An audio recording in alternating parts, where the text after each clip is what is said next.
Que la paix et la gratitude soient avec vous tous, mes frères et sœurs. Aujourd'hui, nous allons lire Matthieu 9, du verset 22 jusqu'au verset 26. Nous allons prier. Par la grâce du Seigneur Dieu vivant. Amen.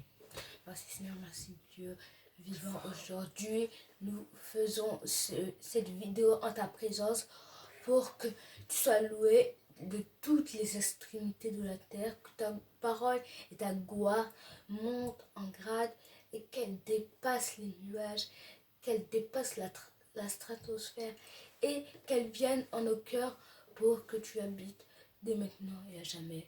Amen. Amen. So, nous allons lire Matthieu 9 du verset 22 jusqu'au verset 26 comme je l'ai dit et David va commencer.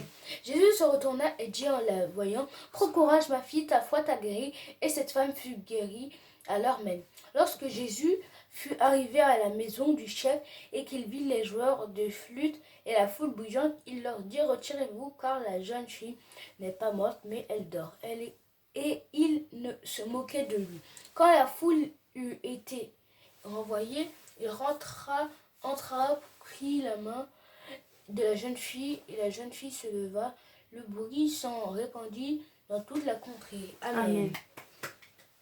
So, je vais lire. Tandis que Jésus se retourna et dit, en les voyant: Prends courage ma fille, ta foi t'a guérie. Et cette femme fut guérie à l'heure même. Lorsque Jésus fut arrivé à la maison du chef, et qu'il vit les joueurs des flûtes et des foules bruyantes, il leur dit: Retirez-vous, car la jeune fille n'est pas morte, mais elle dort. Et il se moquait de lui. Quand la foule eut été renvoyée, il entra, prit la main de la jeune fille, et la jeune fille se leva. Le prix se répandit dans toute la contrée. Amen. Amen. So, nous allons lire verset par verset pour méditer la parole de Dieu comme on fait presque tout le temps. C'est très important de faire ça. Oui, c'est dire qu'on médite et on va commencer. So, je vais commencer. Jésus se retourna et dit, en la voyant: Prends courage ma fille, ta foi t'a guérie. Cette femme fut guérie à l'heure même. Ça veut dire que pour comprendre l'histoire, je vais faire un petit résumé de ce qui s'est passé. Il y avait une femme qui avait un père décent de 12 ans et que elle s'était dans sa tête que si je touchais seulement le vêtement de Jésus-Christ, je pouvais être guérie. C'est-à-dire que la femme, elle avait une présence de foi en elle. Elle était très croyante. Très sûre d'elle, c'est-à-dire qu'elle avait une grande foi. Et après Jésus, quand il a senti ça, il sentit qu'il y avait une force qui sortait en lui. Après, il a dit ce qu'il a dit: Prends courage ma fille, ta foi t'a guérie. Et cette femme fut guérie alors même que Jésus, après qu'il lui dit ça. Lorsque Jésus fut arrivé à la maison du chef, il vit les joueurs de flûte et la foule bruyante. En fait, quand Jésus il est allé à la maison du chef parce que sa fille était morte, on disait, et il a vu une grande foule et des joueurs de flûte, parce qu'on faisait ça dans les morts et dans les enterrements avant. Verset 24. Il leur dit: Retirez-vous car la jeune fille n'est pas morte mais elle dort. Et il se moquait de lui. Ça veut dire que comme Jésus est venu, il a dit en fait que la fille n'est pas morte, elle est juste encore endormie. Et après les gens ils se moquaient de lui, ou soit les personnes ont dit: mais est-ce qu'il est vraiment sûr de ce qu'il fait? Est-ce qu'il est fou? Oui, voilà, est-ce qu'il est fou? Est-ce qu'il y a des choses comme ça? Voilà, c'est-à-dire qu'ils l'ont pas vraiment cru parce que après que pour eux, quand ils voyaient la fille elle respirait plus, elle était plus vivante, alors que juste pour Jésus, la fille elle dormait très paisiblement, juste elle respirait pas par le nez, mais quelque part d'autre par je sais même plus le prononcer. La belle au bois dormant. Voilà. La belle au bois dormant. Quand la foule eut été renvoyée, il entra, prit la main de la jeune fille, et la jeune fille se leva. Il a fait un miracle et ils se sont mordus les doigts. Parce que tu viens, tu te moques de quelqu'un, il te renvoie chez toi, il va guérir la personne et t'es le dernier au courant. Ouais, alors que t'étais là avant lui-même. Donc c'est un petit peu décevant.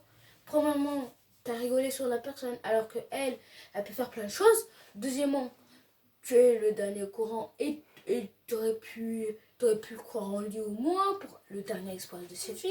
Voilà, troisièmement, t'es juste là pour le spectacle. Ouais, voilà, donc c'est des hypocrites.